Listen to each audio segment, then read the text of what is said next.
our movement. Today they're going to discuss reparations, self-defense, and how we as a collective body can move forward as a Black nation to empower our people. We do have a tight schedule today, so we are asking that we stay on time so that we can meet the other demands of the regularly scheduled events later on this afternoon.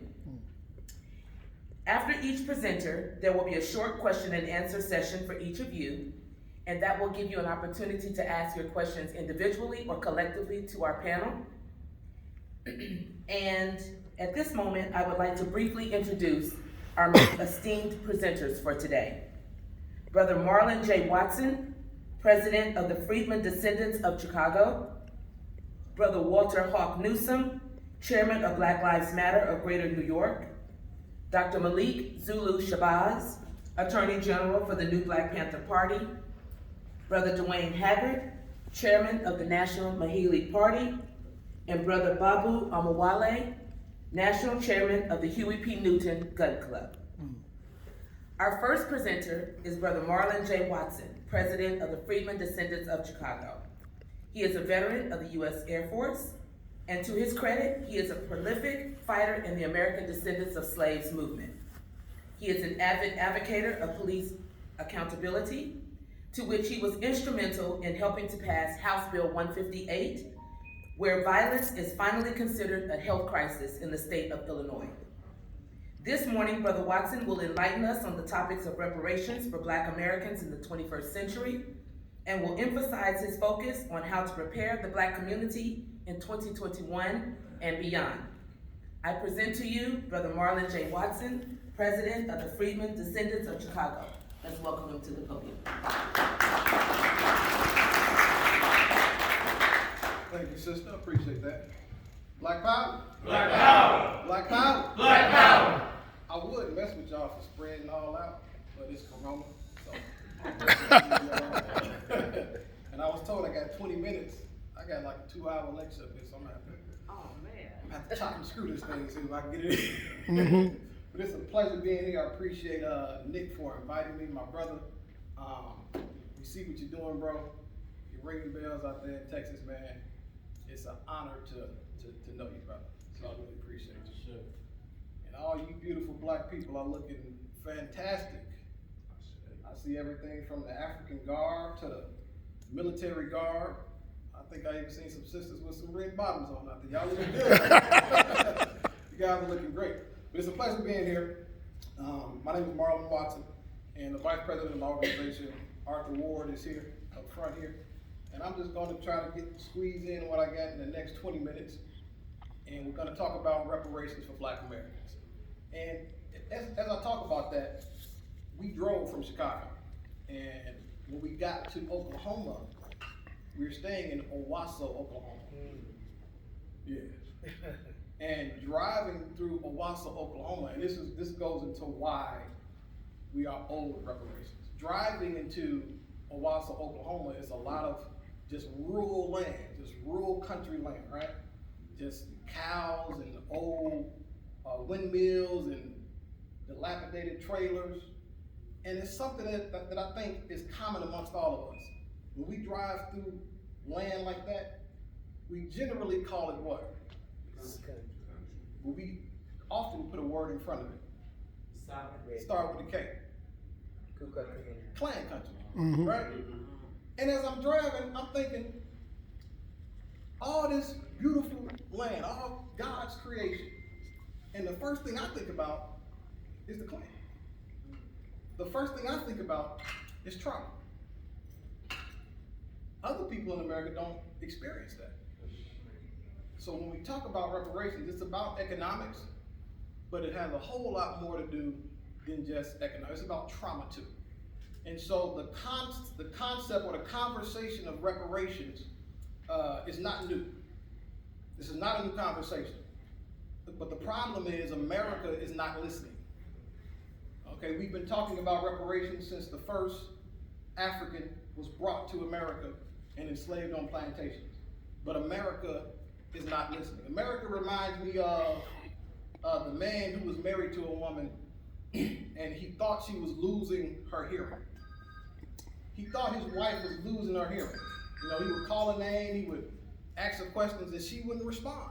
So he went to the doctor and he said, "Doc, I think my wife is losing her hearing." And the doctor said, what makes you think that? He said, "Well, every time I say something, every time I call her name, every time I ask her questions, she doesn't say anything." So the doctor said, "Okay, what I want you to do is when you get home, I want you to try an experiment for me. I want you to get 20 feet away from your wife, and I want you to ask her a question. If she doesn't respond, I want you to get 10 feet away. I want you to ask her a question. If she doesn't respond, I want you to get 5 feet away, and I want you to ask her a question. And if she still doesn't respond, the fourth and final time, I want you to get right up on her, and I want you to ask her that question. And you're going to help me determine if her hearing is bad, and if so, how bad is it?" So he went home, and he got in the house, and he came in, and his wife was in the kitchen, and he walked 20 feet up on, or 20 feet from her, and he said, "Baby, what we eating for dinner today?" And she didn't say anything. So he walked up 10 feet behind her, and he said, "Baby, what's for dinner today?" She ain't say nothing.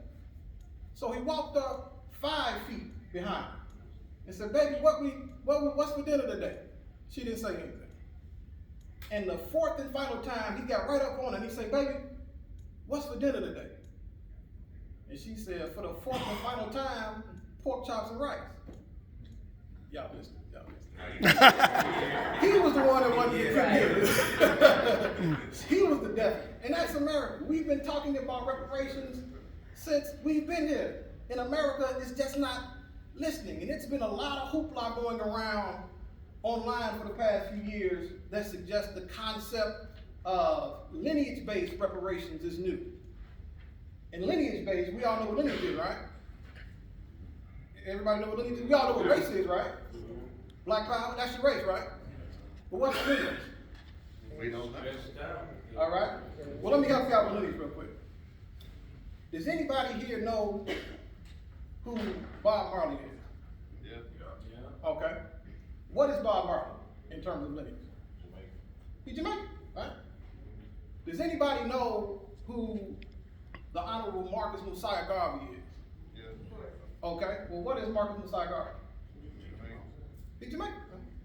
Does anybody know who Tulsa Overture is?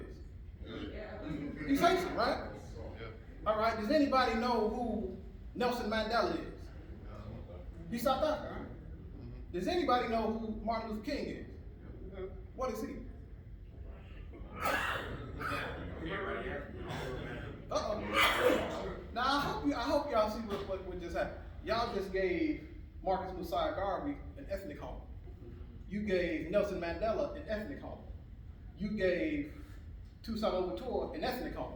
But when you talked about Martin King, y'all said, "Oh, I don't know." You black. Culturally identify with this, but we don't accept it. Well, let me help you. See, we're talking about reparations, but the concept of lineage-based reparations is not new. But let me help you with the concept of lineage. So you have race, right? That's black first, right? Black power, right? But inside of race, you have lineage or ethnicity.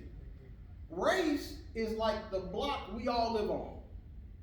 So if I'm in Oklahoma or Chicago, if I see a black person, I see somebody from my block.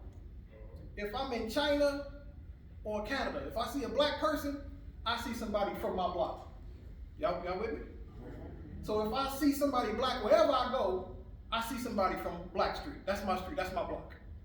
But your ethnicity, your lineage, is the house on the block you live in. Y'all all right? So on Black Street, Haitians have a home. That's where Toussaint Louverture lives. Oh, y'all not gonna talk back to me. On Black Street, Jamaicans have a home. That's where Bob Marley lived. Well, on Black Street, Martin King has a home too. But see, we haven't been taught the concept of lineage, so we just rendered Martin King homeless. He's on the block. He's a black man on the block, but we don't see him as having an ethnicity. Are y'all following me? No. Okay, well, we'll just stay with me. But see, I want us to understand that race is important. If somebody come on my block and mess with folk on my block, we're gonna have a problem. My block first, right? But the house that you live in is a little more sacred than the block. Why? Because in your house, what do you put in your home? Your children are in your home. Hello? Your jewels are in your home. Your fine china is in your home. Your debit card is in your home. Your wife, your husband, all your family jewels, all your precious things are inside your home. So the block is precious. The block is powerful. It's block first. But inside the home is a little more precious than the block because that's where you live. And so the concept of lineage, are y'all with me? Y'all all right? Yeah. So the concept of lineage-based reparations is not a new concept. It's just new to us today. We haven't really talked about it heavily today. But it's not a new concept. And so when you talk about reparations and when you talk about your lineage, what I want you to understand and grab a hold of is that it's black first. It's black power, but lineage first. Is that okay? It's black power, but lineage first. I'm a military man. I'm a former veteran.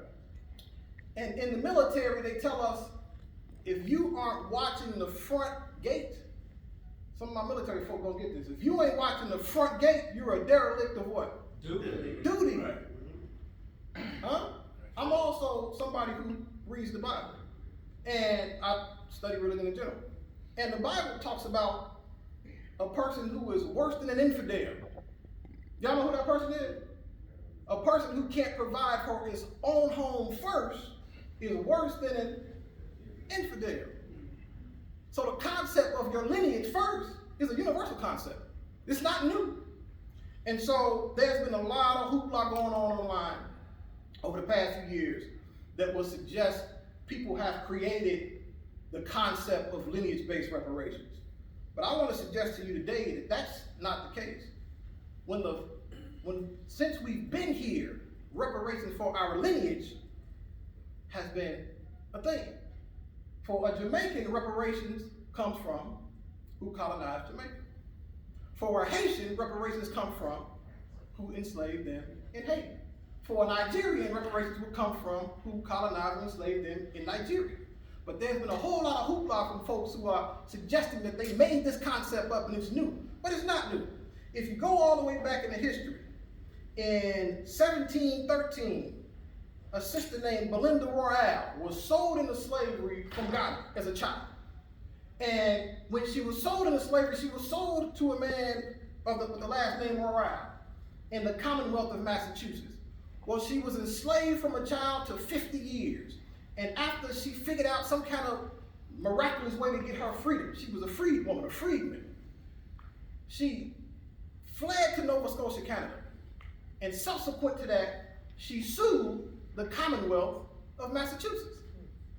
Y'all follow me? A Ghanaian sister sold into slavery in America, fled to Canada, and who she sued for her reparation? The Commonwealth. That's lineage-based reparations. Are y'all following me?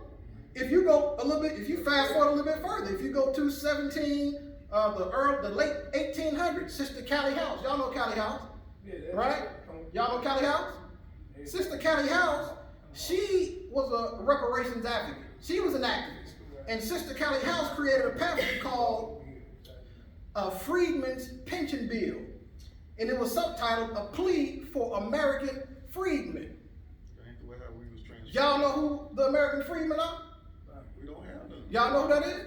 Let me ask y'all a question. By a show of hands, who has an ancestor that was enslaved in America? Just one. Just one. Okay. I'm going to give you something. I'm going to give you this free. Keep your hands up. Who has an ancestor that was enslaved in America? All right. You the freedman. That's y'all. You are descendants of freed people. You are descendants of free. This is what Callie House was talking about. Her pamphlet was called A Freedman's Pension, A Plea for American Freedmen. Well, if you fast forward a little bit further, you get to the early 1900s, the early 1900s, and you consider Audley Moore. Y'all know Queen Mother Moore? Mm-hmm. Well, Queen Mother Moore was inspired by Frederick Douglass and the Honorable Marcus Mosiah Garvey. And after the destruction and the toppling of the UNIA, Sister Moore created the Committee for Reparations for guess who? U.S. slaves. The concept of lineage is not new. This was a lineage-based claim she had. She was talking about people who were enslaved in this country. And I stopped by to tell you that reparations is no different today. Reparations is always and should always be lineage first. It should always be black power, but lineage first. Because if you don't grab hold of your lineage, what you gotta understand is you become food for everybody else who has a lineage. It's like being in a fight, gunfight, and everybody got a gun but you. It's like being in a knife fight and everybody got a knife but you. It's like being in a city full of gangs and everybody in the gang but you. You don't get protection. So there is no divisiveness in that. But I want you to understand that you can never have unity. You can never have a real black power if you don't understand who your lineage is first. It just won't work because you'll always be food for everybody else. And so lineage-based reparations is not a new concept. Lineage-based reparations is what our ancestors have talked about since they've been on these shores. Even our Caribbean brothers and our African brothers and sisters, they always focus on lineage-based reparations. But lineage is something that you got to get a hold of. I'm going to give you another example. How much time I got, sir? I got about 5 moments. Let me see if I can squeeze some on my two-hour lecture. Let me give you another concept of why lineage is important. Your ancestor built this country. Amen, walls. Amen. Your ancestors built this country. Your ancestor picked the cotton. Your ancestor laid the roads. Your ancestor laid the steel for the railroads. Your ancestor built the White House, the colleges, nursed white too. That was your ancestor. They built this country. They built the wealthiest country in the world, right? Mm-hmm. The first black president is who? The first black president is who? I think his name was Barack Obama. Huh? Huh? Barack Obama is a black man, right? Mm-hmm. But is he an American freedman? No. All right. The first black president, the first black vice president of America. Who's that? She Asian. What's her name? She Asian, bro. What's her name? No. Her name ain't Kamala. See, they sistified. They sistified. Her name ain't Kamala. Her name is Kamala. Huh? Oh, it's a little different now, right? Yeah. See, they sister girl her. Her name is Kamala. But that's an Indian pronunciation. Y'all follow me? Yeah. But they sister girl her. But she's the first black female president or the first black vice president of America. But is she a free woman? Is she a descendant of a freedman? No. All right. The first black chief of staff in American history is who?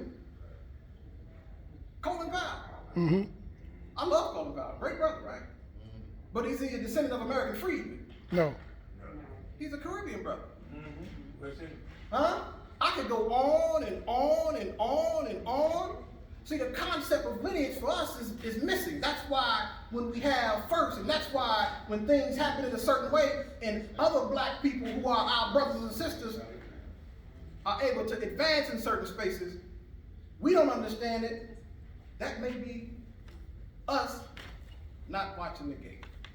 That may be us being, not intentionally, but being derelicts in duty. Because the concept just hadn't been taught to us modernly, but it's not a new concept. And I'm here to tell you, if you don't grab a hold of that concept, your kids won't have anything. Your family won't have anything if you don't protect your home. Black first, black power, watch the block. But your home is first. Your lineage is first. Your ethnicity is first. Freedmen are first. In the country, freedmen built. They already have laws on the books for you. Already. The Freedmen Bureau Acts of 1865 and 1866. That was for you. The Freedmen's Bureau. The Freedmen's Bank. That was for you. As a matter of fact, I was just in D.C. in the Freedmen's Bureau. The name is still on the building. It says Freedmen's Bureau. That was for you. Huh? And the ironic thing is, when we get our reparations, and we're going to get them in this life, we're going to get our reparations in this lifetime. We're gonna get them in this lifetime. We're gonna get them in this lifetime. Amen. Amen. When we get our reparations, yeah, we're gonna get them. When we get our reparations, guess where they're gonna come from? The treasury. Well, guess what the name Freedmen's Bureau is today? It's on the Treasury building. Isn't that something? Isn't that interesting? It's already there for you. Time, I got a couple more minutes on. It's the Treasury building now. It's the U.S. Treasury now. Money sitting right there. It's right there. That's your lineage. And as I close, can I close? Let me land. So as I close, what I want you to understand again is black power, but lineage first. Y'all all right?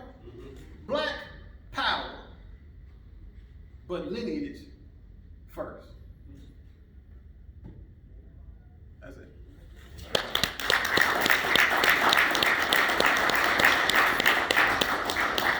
Does anyone have any questions for Brother Watson? If so, would you please come to the mic in the middle of the floor? Thank you.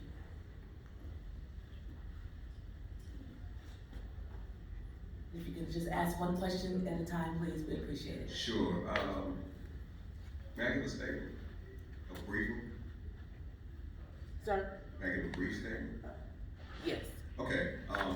Grand Rising, everybody. My name is Tulsa, Motel, and I'm in the duty of being the National Commander of a unit called the Nugas. In response to the statement that you gave here about black first, black power, but lineage first. Now, I do not discount the necessity for knowledge of lineage at all. I'm a proud Haitian colored man, very proud. Still, I respectfully disagree. Because the way we're looking at reparations in my military mind is, in many cases, we look at it from an emotional standpoint. This is business, not personal, correct? So with that being said, lineage is definitely important. But when you say black power, that is a unifying statement. Then lineage is definitely necessary to know who you are directly. The reason why I have this issue is because it causes a division already amongst us. Okay? I don't see Haitian, I don't see color, I don't see Zulu, I don't see Ghanaian, I don't see this person over here, Black American. No, because I know for a fact that Black Americans are either indigenous to Turtle Island or African. Right. And me being Caribbean, I'm blessed to be included into that pot. I understand this. But if we're talking about the concept of reparations, like I said, I'm gonna be quick, is a military action, payments to the losers from the results of a military action. It was an act of war against another nation, not another group of nations. So when we say lineage, when we say black power, when we stand in solidarity, that's standing as one nation. Then we could say to Congress, because this is an act of war, right? Now we're talking about the Geneva Convention. Now we're talking about the United Nations. Now we're talking about the case to bring toward the United Nations. The reason why they have not taken this serious is because we have not stood up as one and said, hey, this has happened to us. We'll say, no, this happened to you. Well, I'm this nation, I'm this nation, I'm this nation, I'm this nation. So the UN doesn't take us serious enough to say, this is one nation. So with that being said, where is the level, the gravity that we could take to bring a legit case? Is reparations necessary? 10 times yes. Can we get it if we act as a nation? All right. Because the UN doesn't recognize us as a nation. It recognizes us as a conglomerate of brothers and sisters who are Moors, Muslims, Hebrew Israelites, Comedics, this, that, this, instead of saying we black. And that's it. And this happened to us. And we want restitution now. That's it. Now at the end of the day, after we get reparations, this is how we make a unified nation. Because if you look at the United States of America, I served in the Marine Corps for 18 years. I've been around this world twice. You know what they call me? American. That's it. No matter where you're from, if you got this beautiful hue If you're not from Turtle Island, you from where? Even if you're Dominican, only difference is where the boat stopped. So with that being said, me being American to somebody from Germany, Australia, Switzerland, Canada, wherever else, Iraq, Afghanistan, East Timor, I'm American. Why can't you just be African? All right. Now you got a case to bring it to the United Nations. All right. Now you can link with a country in Africa. Because now they see you as an African, not as an American. Keep it tight. See, we keep calling ourselves African Americans. Kill the American. You've been American since you got off the ship. That's right. You're not a citizen. The Constitution don't apply to you. Challenge me on it, please. It doesn't apply to you. Why they keep running down on us? Because the Constitution is not applicable to you. When it was signed, we was in chains. 1776, July 1776, July 4th. We were still asking for freedom. They were celebrating independence. We ain't free. For us to be free, the Constitution has to be totally, completely rewritten, as well as the Bill of Rights, to include people of color. They talked about gender and everything else, but they did not talk about black people. I'm done there. Thank you very much.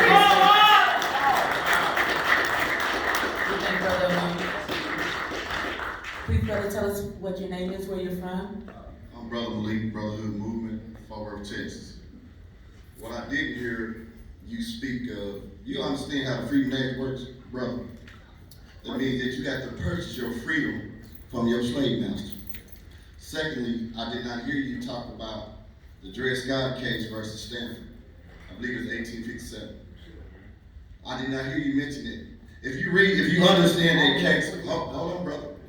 If you understand that case, why Dred Scott did not get his freedom based on that argument, understand me, it's hard for us to make that argument because we did not, our foreparents did not, we was emancipated. That's just a slick word for a divorce. That's all it is, bro. My granddaddy didn't give his slave master $2,500, $3,500, understand me, to obtain his freedom. So, President Jefferson at the time said, black boy, you came over here to work. You came over to get no independence. We about to over to work, build this country. And the Constitution upholds that. And so, bro, we gotta revisit. Brother Malcolm X went to the world courts and said this is a violation of human rights, you dig? See, that's where it's at. See, we got tricked. America ain't never West Africa. Put the pie together, bro. Understand me? If we don't attach ourselves to a homeland, bro, black ain't nothing but a crayon. Until we attach ourselves to the homeland, whether Egypt or whatever you want to call yourselves, we can't get liberated, y'all, until we get this crayon off of us. Please. Thank you, brother. I'm gonna be very nice, but we need to make the questions to be questions, please. And then your comments, if you can hold them until our panel discussion for a collective discussion, that would be, more appropriate. Is that all right, brothers and sisters? All right. Appreciate that. Brother, tell us your name and where you're from, please. Brother came moved from Birmingham. And just really quickly before you go, brother. Yes, sir. Y'all gonna make Nick not invite me back, man. I was No, but I just want to respond really quickly to those two, and then I'll let you talk. Yes, sir. So I'm cool with the UN piece and the World Court, but the only problem I have with that is the World Court doesn't have any teeth in America. They don't have any legislative teeth. Malcolm X even realized that. So that's why lineage-based reparations are so critical, in my opinion. So. Okay, just to make a quick response to that, we are the teeth, so we don't have to worry about the UN or anything like that. I just want to say, I'm glad Amun came up here and started. First, I gotta ask you a question first. So, my question is, I really don't have a question, brother. I gotta tell you what I gotta tell you. I'm glad I didn't have to start the trouble. I'm glad, but we have to recognize ourselves, as the brother said, as Africans, and as African internationalists, we are Africans no matter where we are on the planet. And once we identify, as the second brother said, as with the land of Africa, where all the resources are coming from, that supports this thing right here, then we don't have anything. That's ours. This is ours. Like the brother Sean said, if they can't pay us, man. They gotta leave this place, man. They gotta leave this place. You talking about unity and unity only. What's all we about right now? Unity.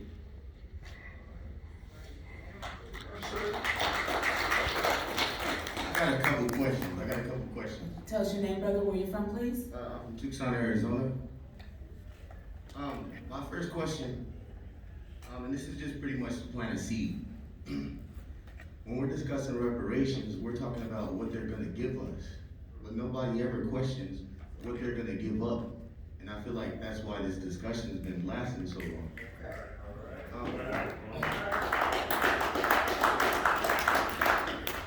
Another question that I wanted to ask, you know what I'm saying, because as a community, as a black community, the only way that we're gonna see empowerment is by continually pursuing autonomy, you know what I'm saying, independence. So we're always focused on chasing this green dollar. Why haven't we ever considered just creating our own form of currency, the black dollar?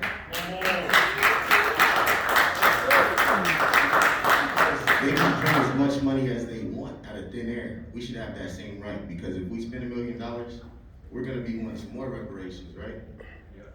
And just really quickly, they can pay us. We just saw them print like $9 trillion on the federal level. Absolutely. Yeah. They just printed it, and that's been the argument for years. Well, how are we gonna pay it? What about the budget? What about this? Well, they just printed. When white folks was in trouble, they printed $9 trillion like that and gave it out in a matter of months. The value of the US dollar is depleting rapidly, though. Well, I understand, but I'm talking about what stands right now. If they pay us all reparations, No, I get you. you know what I'm saying?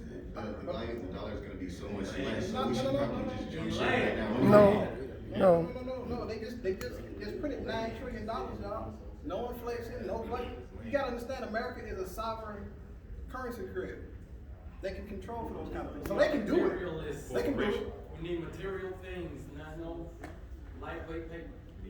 I can buy all the material things I want to give me my paper. But I'll take the land too. I'm okay with that. I'll take that too. My name is James Johnson.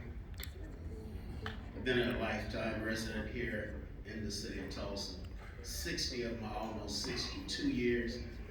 My grandmother was a descendant of this occasion that we are here for this weekend. First, I want to say Black Power. Black Power! Thank you all for coming and seeing about us in this city. I heard you say, brother, that we're going to get reparations in our lifetime. But my question that I have, we have 3 living descendants in this city. I want to know, what is it that we're going to have to do to make sure that those 3 black souls receive their reparations in their lifetime? That's my question. That's a good question. Good question, brother. I appreciate that. And when I say we're gonna receive reparations in our lifetime, I'm just trying to be encouraging and optimistic. So I don't have a crystal ball.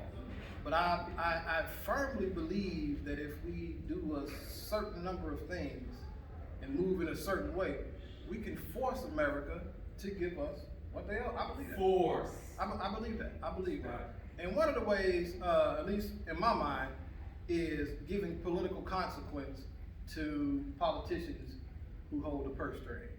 And so what we've been saying, and I give a shout out to my brother Naeem, the Real Moore, BTP. Y'all need to look them up on YouTube. Be the Power. And they are some of the guys that helped revive this Freedman thinking, Freedman identity. It's always been Right. All right, it's not new. It's always, they just help revive it. So look up Be the Power on YouTube, the Real Moore. And so one of the things we've been saying is DBVIT, hashtag DBVIT. And that's don't vote, yeah, DBVIT. Don't vote blue in 2022. Now that doesn't, Democrats are blue, right? Now, that doesn't mean vote red, that doesn't mean vote Republican.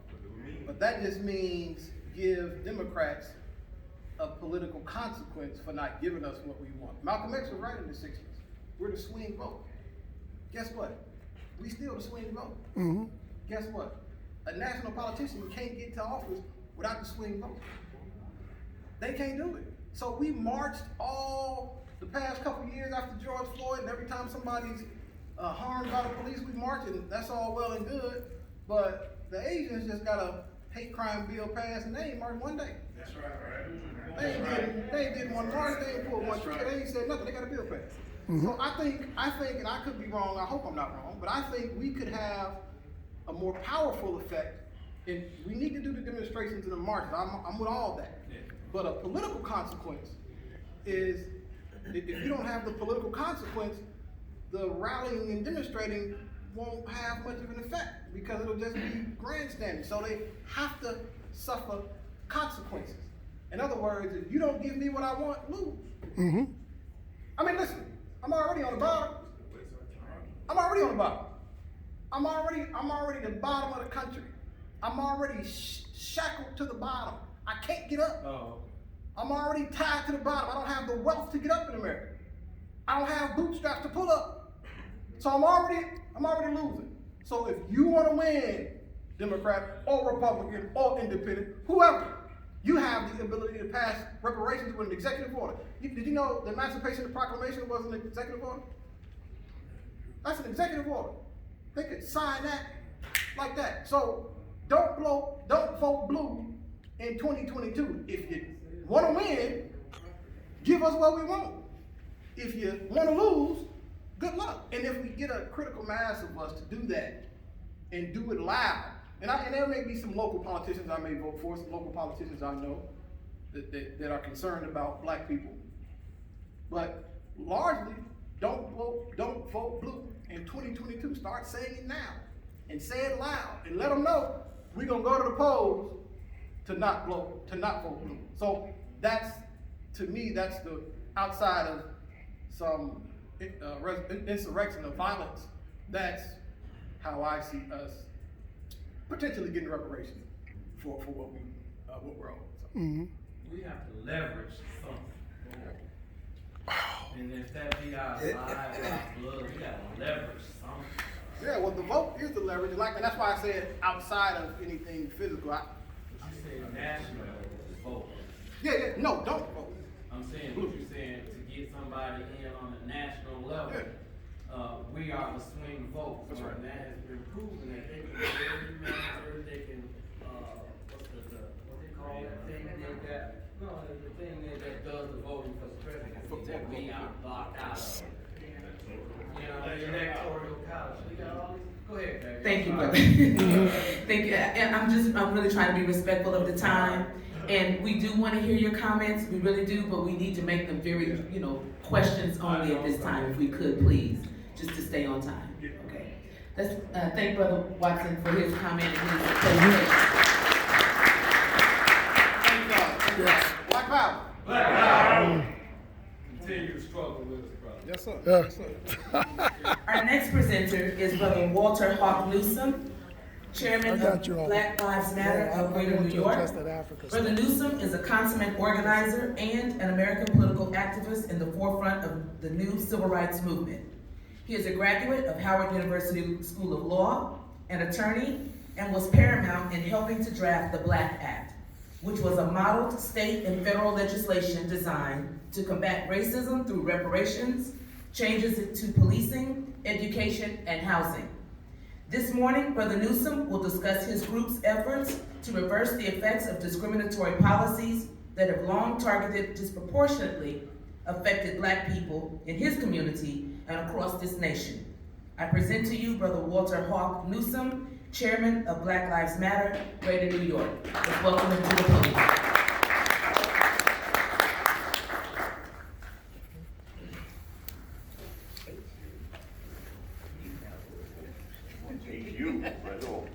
Black power. Black power. Black power. Black power. Black power. Black power. Revolution. Revolution. Revolution. Revolution. Revolution. Revolution. sir. Black Lives Matter. Black Lives Matter. Power matters.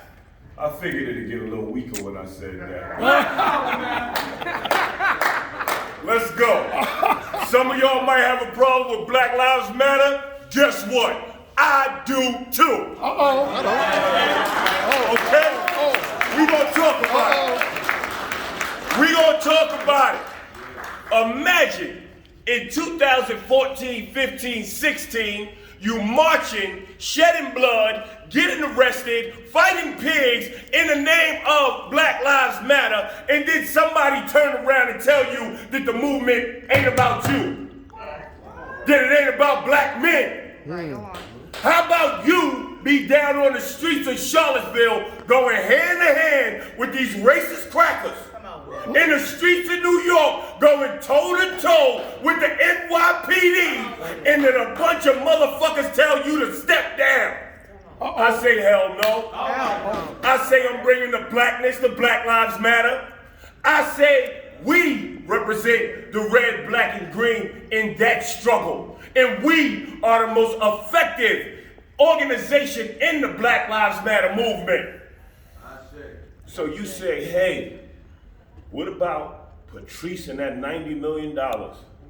I say Patrice don't give a fuck about me. I say I was the first person to call for an independent investigation in the hub. I say she stepped down yesterday. But y'all ain't listening. Okay. Y'all ain't listening. I'm listening, man. Go ahead. Y'all got me hyped this morning. Come on, bro. Come You know on. why I'm hyped? Come on, bro. Come Because on. I'm talking to a room full of black people. Yes, sir. I'm used to talking to 50% black, 50% white, and another mix in Masha. I don't know what, but I'm here to say black power, and it's good to talk to black people. Yes, sir. We'll pull it back a little bit. No, don't pull it back. No, don't pull it back. Keep going. I knew what red, black, and green meant before I knew what the American flag meant. Okay? My parents met in 1969 at a school walkout in the Bronx, New York. My father was leading the march and my mother was looking out of the window. They were fighting for an African American studies class. And when they gave them that class, they gave them a white teacher. My father said, hell no, and let her walk out. And my mother looked out the window and he was like, girl, what you doing? We protesting down there. She went downstairs and 10 years later, I was here. You know what I'm saying? Another 7 years, my little sister, Vonnie Newsom, was here, right? Now, I co-founded Black Lives Matter Greater New York with my sister, Shavonna Newsom, right? So I want to honor her as a woman in this struggle because I believe that black women, the black woman, is the key to our liberation. Right on. And I ain't bragging, but I'm bragging. This little sis, yesterday, she was on a panel with Sir Richard Branson, with the French Prime Minister, with the President of Canada. That's my little sister from the Bronx, New York. You understand? And you better believe every time we take that stage, we coming with revolutionary fire. Right on. Right? The good brother who y'all beat up real bad. I'm good. You all right? Right? We talked about something called withholding your vote. 2016. Y'all remember the Republican Party had a convention in Ohio, right? So, and they said Black Lives Matter and black activists better not come because it's an open carry state. I got on the phone and said, we need some money to get down there, right? There ain't no Soros money. He don't like me. I like guns. Right? So we went down there and we launched something called I Ain't Voting Till Black Lives Matter, right? And said, to hell with Hillary, we'll get a country to Trump and let everybody suffer if y'all don't do right by black people. That's right. Right? Now everybody gonna know what it feel like to be a second-class citizen, right? This is strategic activism. This is strategic organizing. You think people still with me? Hell no. Wow. You think people still with me? I bought out my good brother. I love him to death. He helped me. He be shaky sometimes. But I bought out Nick Cannon. You know what I'm saying? I bought out Nick. Nick got us entertainment tonight TMZ, ABC, CNN, and all they was sitting back saying was, wait, black people turning on the Democratic Party? Damn right, because black people don't have a party just yet on that level. That's right. Black people don't have a political structure that is represented in the two dominant parties. The Republicans are not our friends, and the Democrats are not our friends. Y'all gotta forgive me. I'm slightly intelligent. I'm very impassioned, so I jump around a lot. You know what I mean? If you Come need on, me bro. to slow down, just say slow down. Come on with it. And I'll walk it back a little bit. Come on with it, bro. But don't neither one of these parties. I got an analogy about the Democrats and the Republicans, good brother. You got Democrats sitting at this side of the table, Republicans sitting there. Everybody sitting back eating a good old meal. Black people ain't got a seat at the table, right? So we come moseying up along to that table. You know how leaders go. Please, sir, can I have a plate? They don't talk how we talk. Because if they don't give us a plate, we're going to flip over the table. But I digress, right? Please, sir, can I have a piece? Can I have a plate? The Republicans, nah, nigga, you can't eat here. Right? The Democrats is like, I'm going to get you a plate, but you sit over here, sing a song, march, and I'm going to give you a little bit of crumbs off the table, right? And they keep stringing us along, man. So the way I see it is, if black people want something, they got to build their own. Right on. Right? They got to build their own. And it has to be independent, right? So what I'm talking to y'all about is how we got from Black Lives Matter to Black Opportunities, Black Ops. That's how we rolling right now, right? So, I marched like a motherfucker. I marched. Cool, I'm cool with language? Sir. I marched like a motherfucker. Right? I marched so much till my feet hurt. I'm walking holes in my Jordans, right? And then last year, I got more with a little bit of force in a summer than I got in 5 years of marching. Force. That's what they're going to erase from history. That it was the riots that got all these laws passed. They didn't give us much. Right. They gave us some. It was the riots that got all these laws passed. It's the riots that led to these advancements for our queens. But it was the fire. Yeah. So last year, we went down to Minnesota, right? We heard the call. We got it in. We like, oh, we out. We down in Minnesota. We on the ground. We moving. We doing what we doing. Hello, NYPD Intelligence Unit. I know y'all listen. Fuck you. That's counterterrorism. That's who follows me around. That's who listens to everything I do. So fuck all y'all from the bottom of my heart. Last time I got arrested for trying to fight some Trump supporters, this white boy came to my cell and said, I don't care, because to me all lives matter. I said, wow. He might as well came in front of my cell and threw up a Hail Hitler sign, because in those words he let me know how he rolled. So you got the most racist unit in the NYPD following organizers around. That's how our city works. Our city is not the progressive capital of change that people want to believe. The cops in New York treat us like they treat King and them when they was marching in Selma. If you don't believe it, go to my Instagram and you can check it out. Okay? So damn, where was I, Barney? Minneapolis. So we went down to Minneapolis, right? And we out there, the fires is burning. We feeling good. Somebody got excited and wrote BLMNY on the wall in spray paint, right? So the next morning we wake up to Donald Trump saying, outside agitators, right? Then the governor, outside agitators. Then the mayor, outside agitators, right? So I'm starting to get calls like, you good, Hawk? Like, you see what's happening? I turn on CNN and they showing the burnt building and they say agitators and show us Matter New York spray painted on the wall.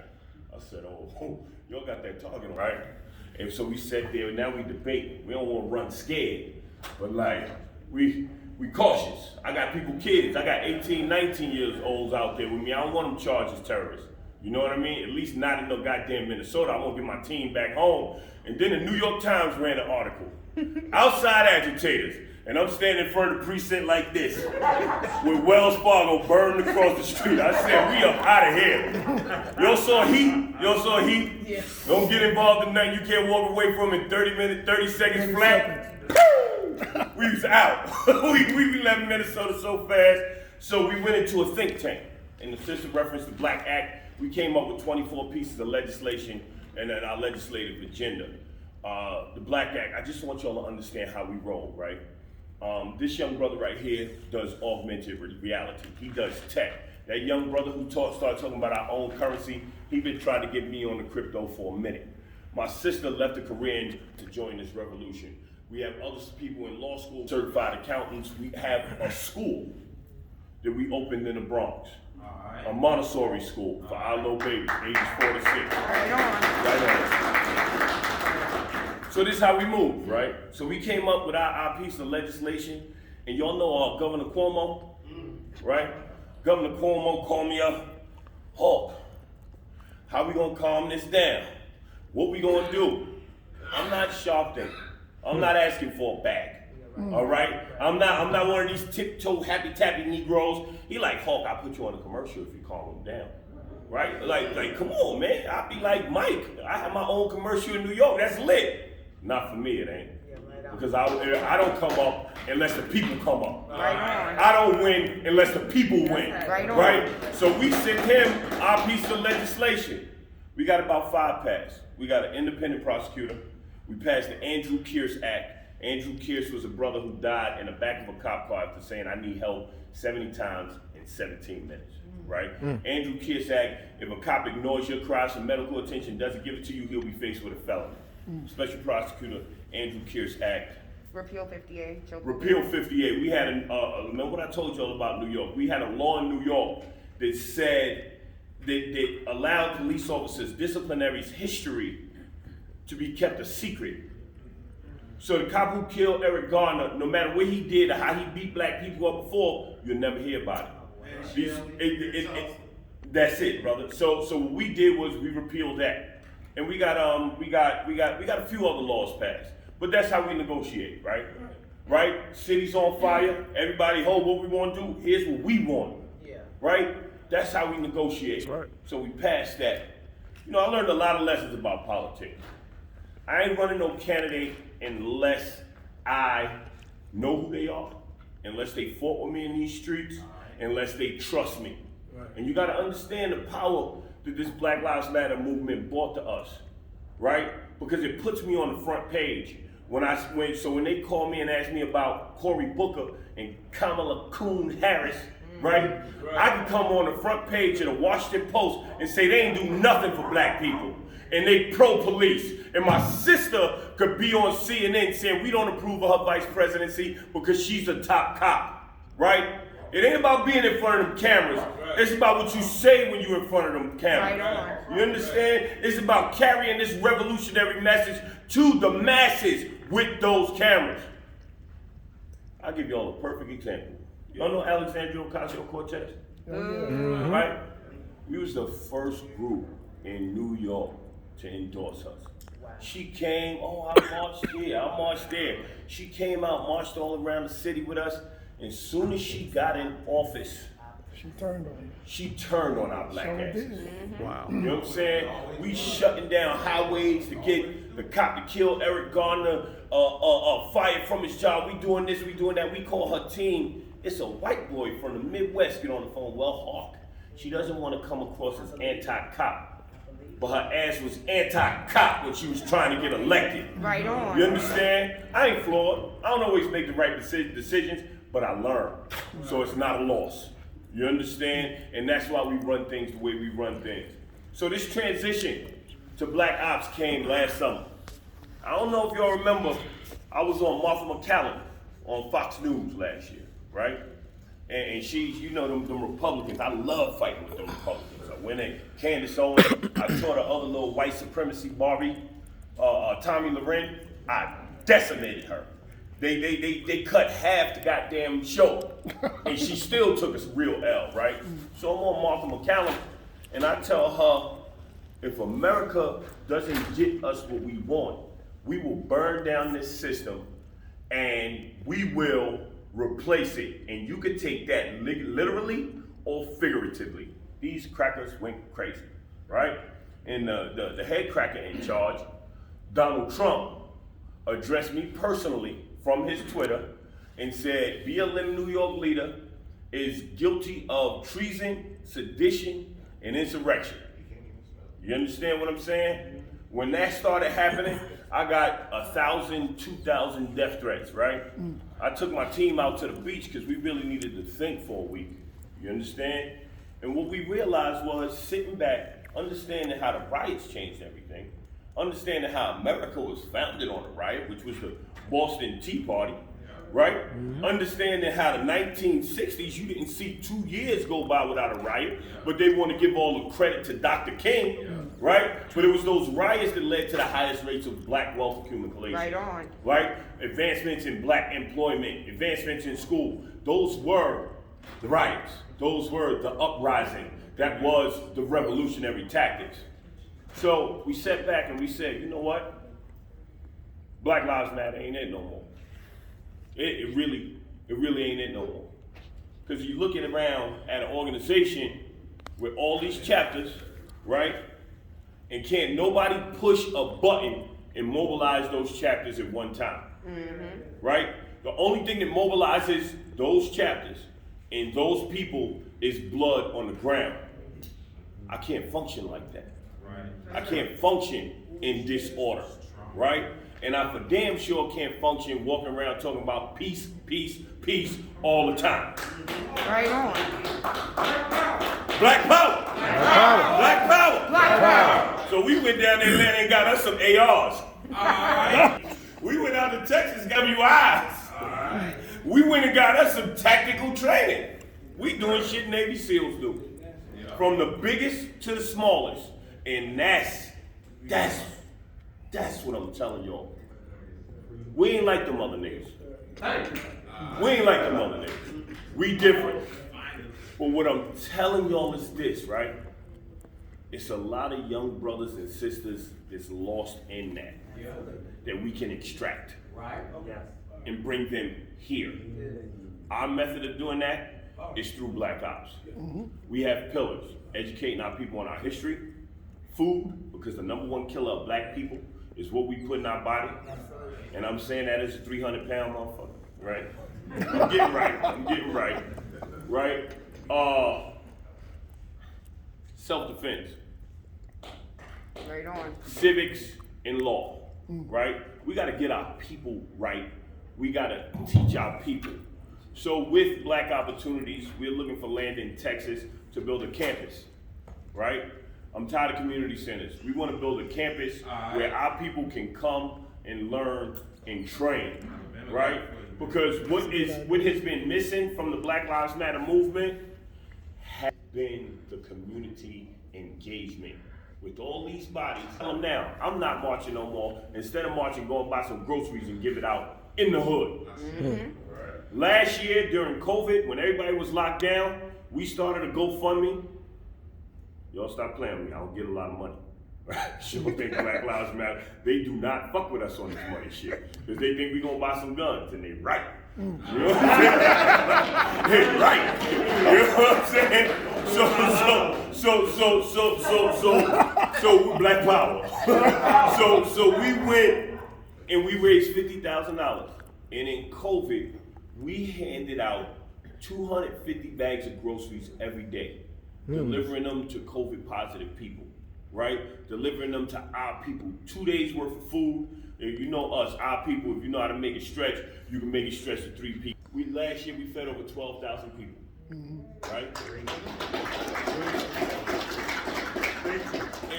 And I'm gonna tell you the truth, we are great organizers. If you don't want the blueprint, I'll give it to you. It's free information, right?